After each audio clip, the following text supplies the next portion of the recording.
Yo, what's up, guys? Everyone, today I'll be talking about reviewing the Shawshank Redemption that came out October 14th, 1994. Now I'm on what is today's date? January, February, March, April, May 17th, 2025. 30 years, 7 months, and 3 days later. So yeah, 30 and a half years later, I am finally reviewing the Shawshank Redemption. Another one of these hyped up movies that I didn't really hear the plot of, but what I have heard from the fact that it is a hyped up movie and that I probably should go ahead and watch it. Now again, thankfully I don't know anything about previously what was going on in the movie. All I knew was that it was apparently a classic movie, and overall I gave it like an 8.7 out of 10. Now, as a massive Prison Break fan, probably one of my top 10 favorite shows of all time, I saw a little bit of inspiration that Prison Break took from this. Now, they're not the same at all. I looked it up. Maybe the writers looked into it a little bit. I mean, the prison scene, calling, I don't even know if they call people, I've never been in jail, never visited anybody in jail.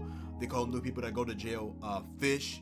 They go outside to do their work, and while they're doing that work, they're actually doing some other work, which they're really seeing Prison Break. But we see with this boy Andy, he was doing his thing. Now, the movie first off starts with us getting to know the main character, Andy Dufresne. Now, Andy Dufresne, not gonna lie, I don't know what I thought at the beginning, because it told a story about how he's in court, and it's for the murder of not only his wife but also her lover, who's a famous tennis player. And they give up all the facts, and initially I'm like, damn, did Andy really blick his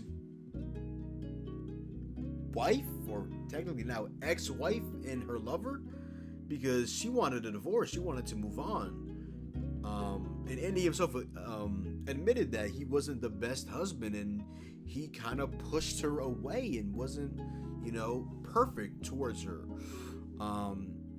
Now, her lover's name is Quentin, and we end up finding out that they end up both dying in bed with each other. But the fact of the matter is that Andy also didn't do himself any justice, because you want to know what he did? He put up with a gun and was literally in their vicinity outside, but he said that he ended up leaving the scene, but the cops and the nanny, whatever, maid came through the next day, and they were both deceased. They were off the map. They were off the planet. And I'll get into it at the end. I'm just going in order right now. But yeah, off the rip, I'm like, I don't know, something about Andy. I mean, looks like I don't know what to think about him, but the dots are all dotting, a strange lover, don't want a divorce, It's interesting, for sure. It was an insane setup, though. You connect the dots. I mean, he's the guy that, it's not insane, It is insane, actually, to, do that. But, like, after the little intricates and a little this and a that, and you really look into it, you're like, oh, there's a clear motive. That would make sense. That would make sense for him to do, but then I finding out he really didn't. But again, I'll get into that. This man Red, we end up finding about Red. Red is in jail for over like 40 years overall, for a crime that he actually did commit. A lot of people that go to the Shawshank prison, they say that, oh, my lawyer did this, oh, I'm an innocent man. But this man, Red, aka Ellis Boyd Redding, he's like, no, I'm one of the only people in here that actually admit to my crimes. Yeah, I did what I did. And he goes through this whole appeal of being rejected for his life sentence that I think is what, every 10 years they go ahead and they put him into a room like, oh, are you rehabilitated, or are you fit to go back, have you learned a lesson, things like that. And it's just like gotta be so tiring for him. But obviously he committed the crime, so I can't really feel bad for Red at the end of the day. He committed a crime to get that life sentence, so it's like, it is what it is at the end of the day. The prison was insane. They doused them with like baby powder, but it probably just hurt their body. Just doused them in water, looked like from like a hose or something like that. Then put this white powder on and probably burned. They're just nude, they're naked. It's just like, it's disgusting. But again, it's supposed to be a high security max prison. I mean, these guys are just, a lot of those people, the guys are on there for murder. Like, they need to be literally locked up for a long time. Not surprising at all, because again, you need max security for guys like that. Like, you can't let them off the hook. You can't play it easy with them, because you know what they're capable of at the end of the day, if you feel what I'm saying. And like I mentioned, I do see where maybe you can see some Prison Break, taking some inspiration from this, where they go ahead and escape. Prison Break escapes from, they go through Dr. Sarah, and Michael's really close to her, and they just they go over the wall. Now here they don't go over the wall. Here they go through a just manure-filled hole after breaking the pipes, which again is similar as well, because the hammer, they're breaking the walls, in the pipes, this, that, and the third. You can definitely see some inspiration from it for sure as well. But yeah, that was absolutely insane. And then we end up getting to know this captain guy, Captain Hadley, who is one of the most egregiously mean individuals off the rip that you've seen, like, ever. Like, this man, Captain Hadley, is a menace to society.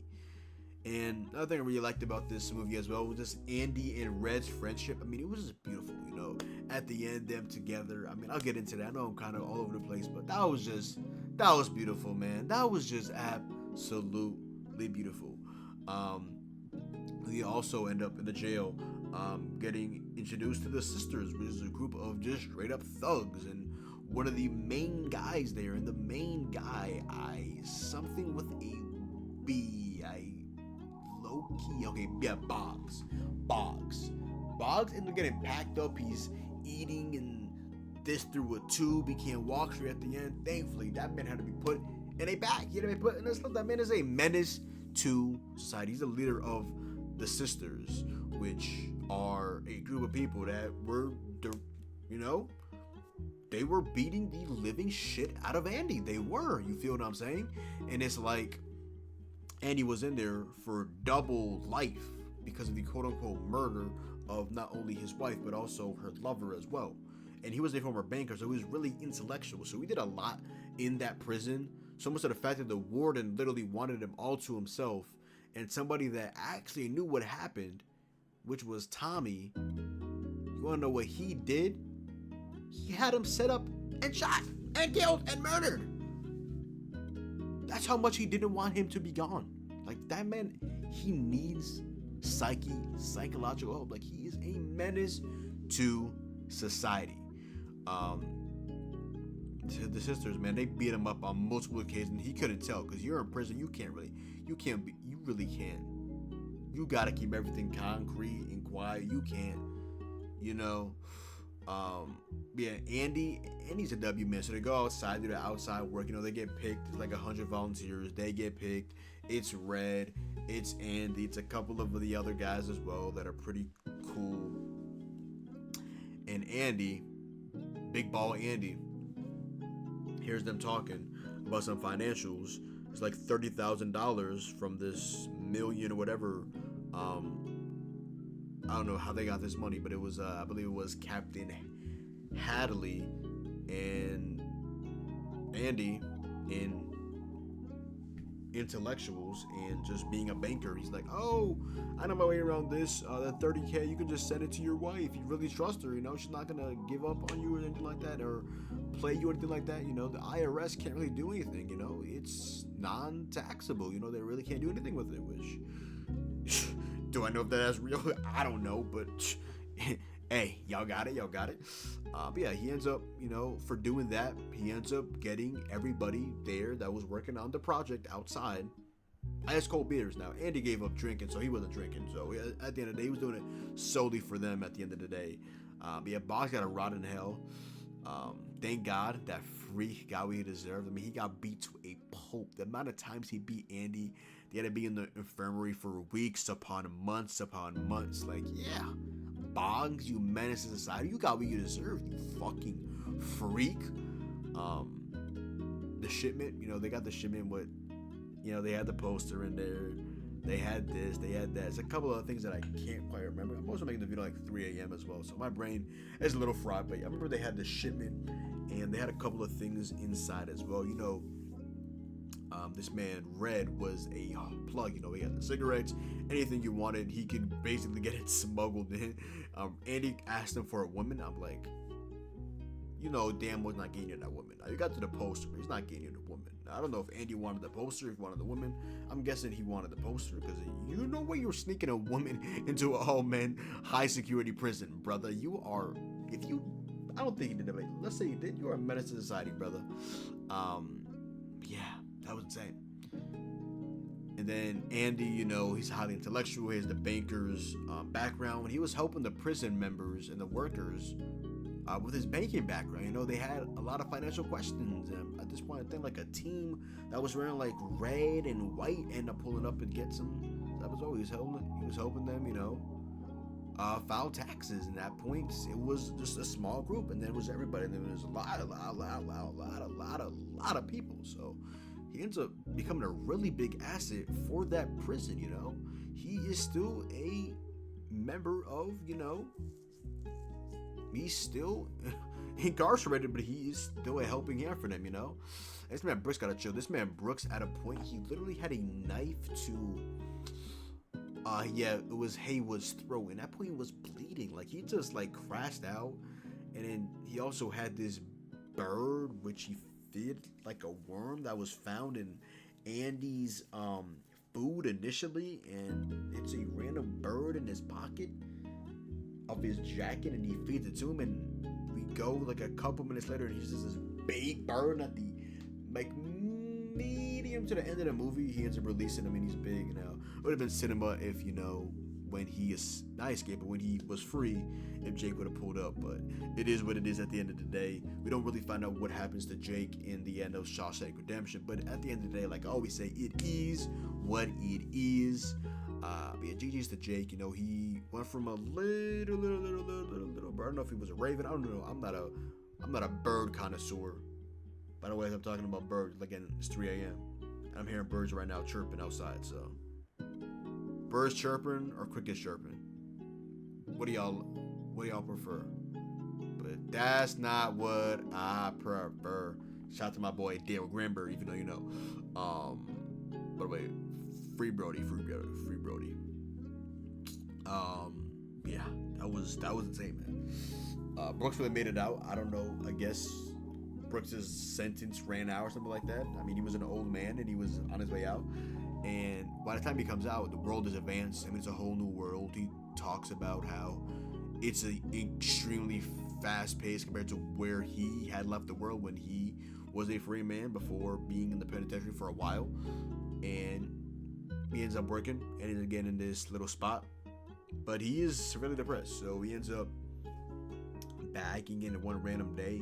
He carves a piece of where he was living. It says Brooks was here, and then we find out that he's just a couple seconds later just hanging by a rope, and that was the end of Brooks. Brooks was gone. Brooks was off the map. Brooks was off the planet. Brooks had committed suicide. He was cooked, man. He was cooked at the end of the day. He was an old man. I don't know if he just wanted to stay in prison, but we see that as well at the end with Red. But he ends up coming not to his senses, not to offend people, but he ends up finding a different way out. Because he as well, initially when he got out, he definitely looked like he was depressed and wasn't having fun and things of that nature. I mean, would you get used to some point? Once you get used to when you get used to a place, it's hard to, move on to something else, even though that is like one of the worst places you want to go to, which is obviously jail or prison, whatever Shawshank was. But yeah, then he just went out like that. Yeah, that was tough. And then Andy's a real one, man. He for like years upon years, for like 6 years, he wrote a letter a day to like the government or something like that, so they can help them with the funding. Because he talked to the warden, who was pretty close, but he even really couldn't. Yeah, points just all he had to do was just mail. He couldn't really handle the funding. He just had to mail them to them. After 6 years, he ended up getting it, and then they're like, oh, we got it, stop sending letters. And then he says like, let me start sending y'all 2 letters, and I'm gonna really get some stuff now. And what does he get? He gets like a insane amount of books.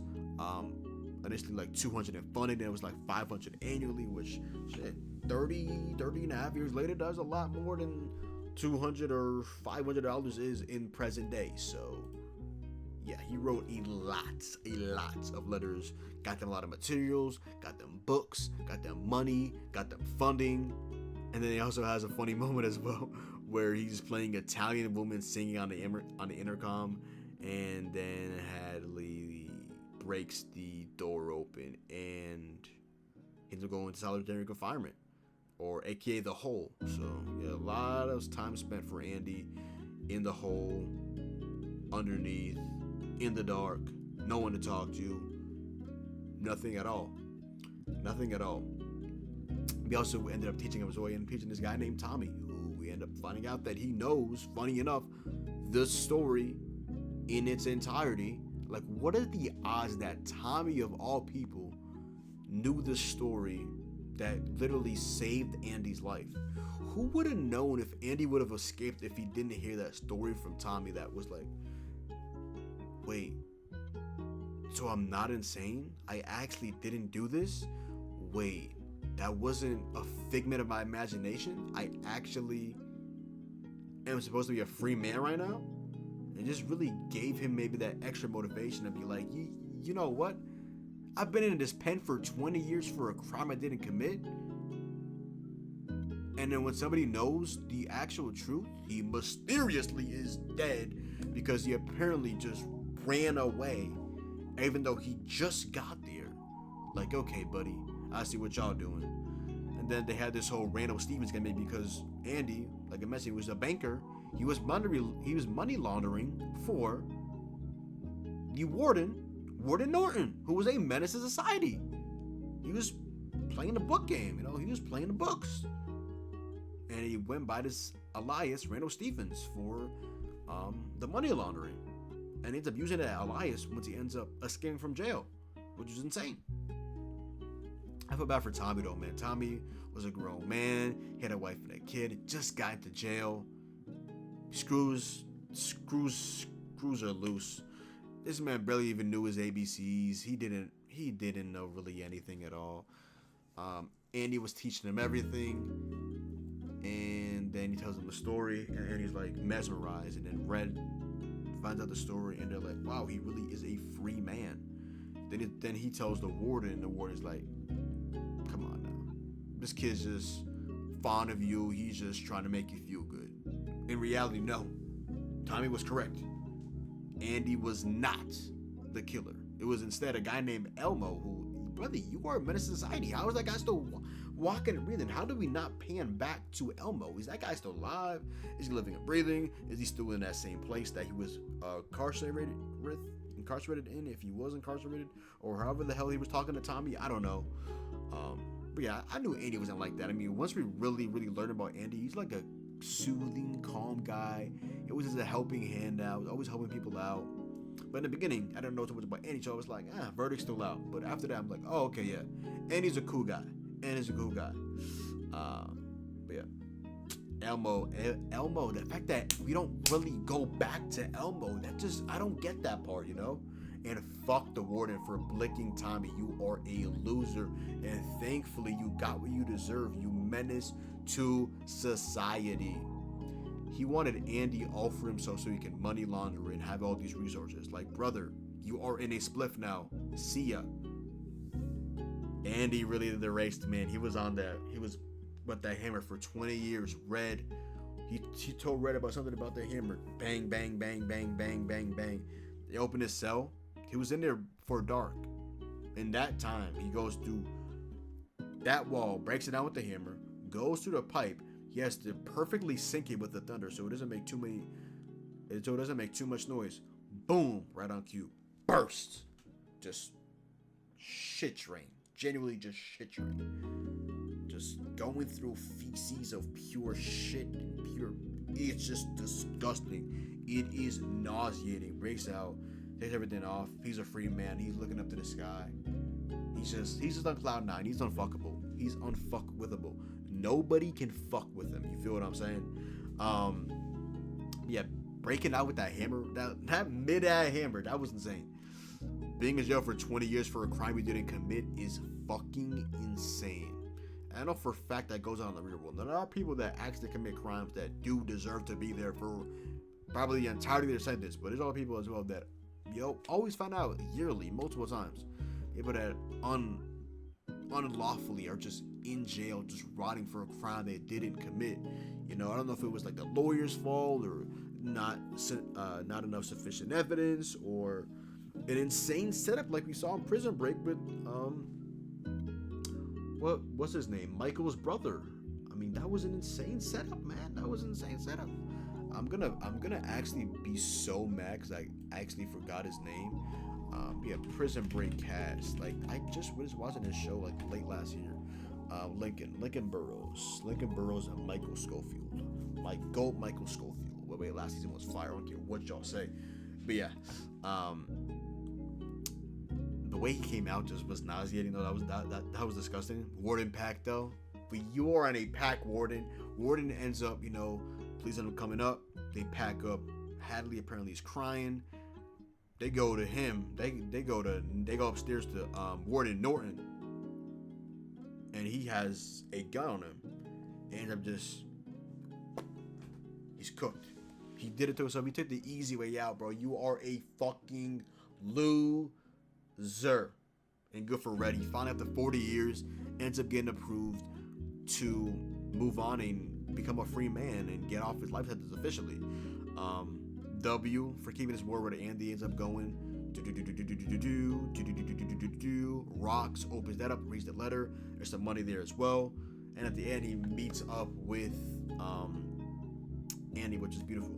Only for like a split second we saw, and then they just cut to the credits. I mean, you would have liked to see maybe like a somewhat of a more of a conversation or like a hug or something like that, because it's been a while since they saw each other, and Andy might have thought that maybe he wouldn't have made it out. It was by every 10 years, I think, that he would be up for a decision on whether he would be approved or rejected for, to get out of the life sentence. So, overall, 8.7 out of 10. I'm somebody that likes a lot of action, comedy, drama. Beginning, I was like, I need some more. But at the end, it was beautiful. Them together, meeting up. Hadley pack, Norton pack. Only thing I'm really mad about is Tommy, but I like how Boggs went out. You menace to society. And I also saw my boy who was dating Jackie Jr.'s mom from The Sopranos was in here as well. He was in the prison. Yeah, overall, I give this an 8.7 out of 10. Now let me give credit to the cast. Morgan Freeman, GOAT. When he said Freeman in the movie, that was fire. That was like towards the end of the movie. He played Ellis Boyd Redding. Tim Robbins, who played Andy Dufresne. Clancy Brown, who played Captain Hadley. Bob Gunton, who played Warden Norton. William Sadler as Haywood. Gil Bellows as Tommy. Mark Rolson as Boggs. It was really good, man. I think for the most part, I know it's a troll character named Fat Ass by Frank Madron. They literally called him Fat Ass. Like, that is a diabolical name. For the most part, I think there's everybody for the most part that I did want to shout out. I mean, there's also like James Whitmore as also, rest in peace, James Whitmore as Brooks Allen. Brian Libby as Floyd. Yeah. Other than that, that is the video. Go down below, drop a like, comment down below. What's up? So I'm on Twitch, Twitter, and TikTok. Boy John. For watching this video. I'm out, man. Peace.